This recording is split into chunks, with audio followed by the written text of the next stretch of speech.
Hi everyone, Tridib here from TGT and welcome to another quick update video about iOS beta updates where you will get all the important changes in shortest possible way.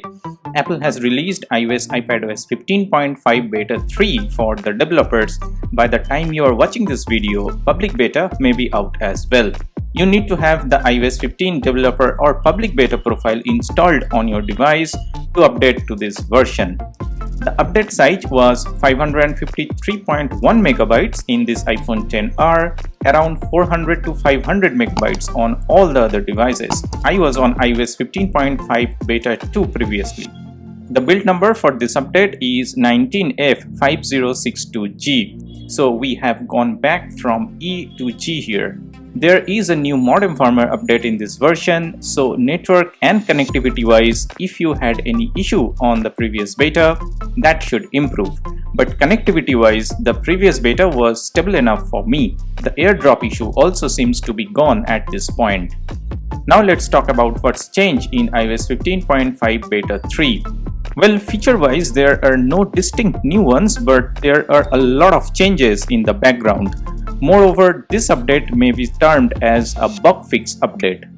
There are wording changes across the OS which actually started from the beta 1. There are wording changes on the calendar app, then within settings, the emergency SOS text is a bit bigger.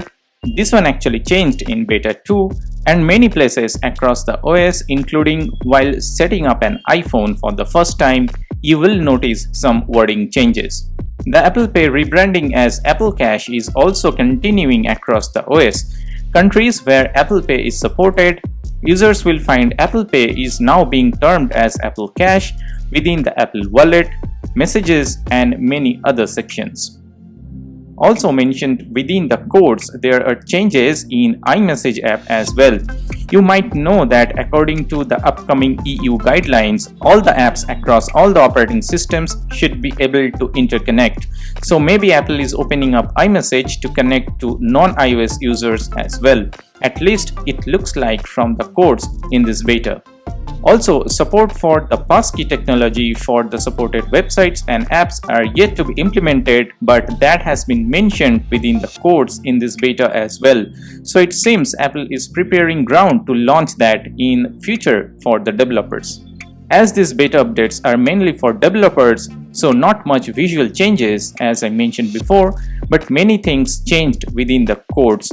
If you go to the Apple developer documentation page, you will see that there are quite a few known issues in this update. These issues are related to the Health app, Home app, iTunes, Messages, Phone, Settings and more. These are actually same from the previous beta release.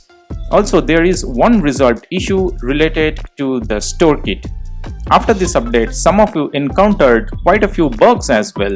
The iMessage bug, which all of you were mentioning, I think is still there. As Apple mentioned, there are some known issues in the Messages app. Within shortcuts, if you go to the My Shortcuts option, this menu looks inactive for some users after this update, even though it is working fine for me in this iPhone XR. Also, there is an issue on the iPadOS. Some iPad Pro 4th generation users are complaining after installing this beta, Apple Pencil is no longer able to be recognized or paired. Apple Pencil works fine on non-beta iPad Pros, so tell me in the comment section if you are facing that issue or not. Performance wise, iOS 15.5 beta 3 is running smooth enough in this iPhone XR. I have not noticed any change in performance in this version from the previous release. Also, this beta is really smooth in the older iPhones as well, such as in this iPhone 6s. This is the oldest device to run the latest beta, and I should say according to its age, this is still very much usable. Battery life should be same as iOS 15.5 beta 2. It was good enough on the previous beta after Apple fixed a major battery issue on iOS 15.4.1, but it will take a few days to report.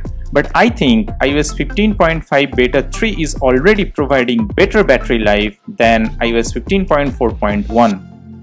Apple also released iPadOS 15.5 beta 3, which I have in this iPad 6th generation. All the changes and features I mentioned are applicable in this version as well. This version is okay so far in this old iPad. The Apple Pencil bug, which I mentioned before, is not there in this iPad. The first gen Apple Pencil is working absolutely fine. Here is the Geekbench 5 score for iOS 15.5 Beta 3 for this iPhone XR. Both the scores are up from the previous beta. So if you have a secondary device and already running the previous beta, that is the beta 2, then only you should update to this version. Otherwise, if you are on a public release and not having any major issues, then there is no need to install this version, as there are not much changes in this version yet. Actually, I will suggest you to wait for the public release, as Apple is giving some final finishing touches to iOS 15 with this 15.5 iOS version. I have summed up all the important things about iOS 15.5 Beta 3 in the shortest possible way. Hope you have liked it. To like, share and subscribe to TGT. I'll see you in my next one. Peace.